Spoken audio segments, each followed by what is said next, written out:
ബി.ജെ.പിയിലെ അമർഷം മറനീക്കി പുറത്തേക്ക്. എതിർപ്പ് വ്യക്തമാക്കി നേതാക്കൾ. തദ്ദേശ തെരഞ്ഞെടുപ്പ് ഫലത്തെ ബാധിക്കുമെന്ന ആശങ്ക. ഭാരവാഹി പട്ടികയെ ചൊല്ലി സംസ്ഥാന ബി.ജെ.പിയിലെ അമർഷം പുറത്തേക്ക് നീങ്ങുന്ന അവസ്ഥയിലാണ്.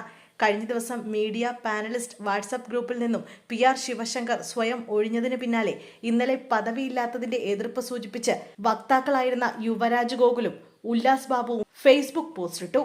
രാജീവ് ചന്ദ്രശേഖർ കൃഷ്ണദാസ് പക്ഷത്തിന്റെ നേതാവായി മാറിയെന്നാണ് മുരളീധര പക്ഷത്തിന്റെ വിമർശനം.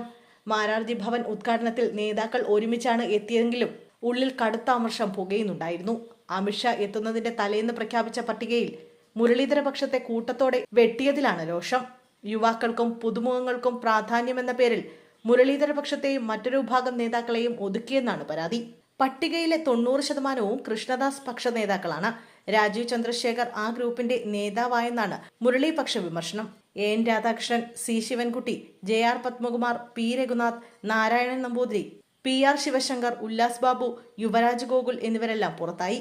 അമിത്ഷാ പങ്കെടുത്ത തിരുവനന്തപുരത്തെ പരിപാടികളിൽ സുരേഷ് ഗോപി വിട്ടുനിന്നത് പുനഃസംഘടനയിലെ അതൃപ്തി കാരണമാണെന്ന് പ്രചാരണം ഉയർന്നിരുന്നു. എന്നാൽ ഈ വാദം സുരേഷ് ഗോപി പിന്നീട് തള്ളിയിരുന്നു. തൃശൂരിന് ഭാരവാഹി പട്ടികയിൽ നല്ല പ്രാതിനിധ്യം ലഭിച്ചെന്നും നേതൃത്വത്തിന്റെ അനുമതിയോടെയാണ് മറ്റു പരിപാടികളിൽ പങ്കെടുത്തതെന്നും സുരേഷ് ഗോപി പറഞ്ഞിരുന്നു. അമിത്ഷായുടെ പുത്തരിക്കണ്ടത്തെ പരിപാടിക്ക് പുറത്തുനിന്നുള്ള സെൽഫി പോസ്റ്റ് ചെയ്തുകൊണ്ടാണ് താൻ പുറത്താണെന്ന് യുവരാജ് ഗോകുൽ സൂചിപ്പിച്ചത്. ഉള്ളതുകൊണ്ട് തൃപ്തിപ്പെടണമെന്ന് പറഞ്ഞ അമ്മയെ ഓർമ്മിക്കുന്നുവെന്നും അപ്പുറത്തേക്ക് എത്തിനോക്കി ഒന്നും ആശിക്കേണ്ട എന്നുമാണ് പോസ്റ്റ്. വക്താവ് സ്ഥാനത്തു നിന്ന് മാറ്റപ്പെട്ട രണ്ടുപേർക്കും പുതിയ പദവിയൊന്നുമില്ല. ഈ പോക്ക് പോയാൽ ഇനി ജില്ലാ അധ്യക്ഷന്മാരെയും വെട്ടാനിടയുണ്ടെന്നാണ് മുരളി പക്ഷത്തിന്റെ ആശങ്ക. നിലവിൽ 30 ജില്ലാ അധ്യക്ഷന്മാരിൽ 23 മുരളി വിഭാഗം നേതാക്കളാണ്.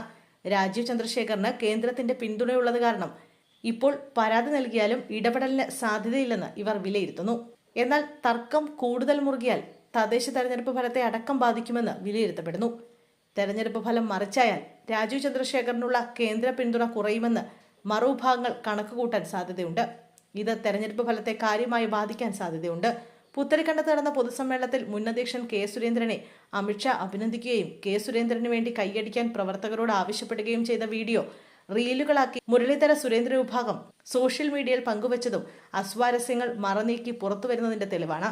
എന്നാൽ ഇന്നലെ കേരളത്തിലെത്തിയ അമിത്ഷാ തീരുമാനങ്ങൾ ഏകപക്ഷീയമായി കൈക്കൊള്ളരുതെന്നും മുൻ സംസ്ഥാന അധ്യക്ഷന്മാരുമായി കൂടിയാലോചന നടത്തണമെന്നും സംസ്ഥാന അധ്യക്ഷൻ രാജീവ് ചന്ദ്രശേഖറിന് നിർദ്ദേശം നൽകിയത് വിമത വിഭാഗത്തിന് ആശ്വാസം നൽകുന്നുണ്ട്.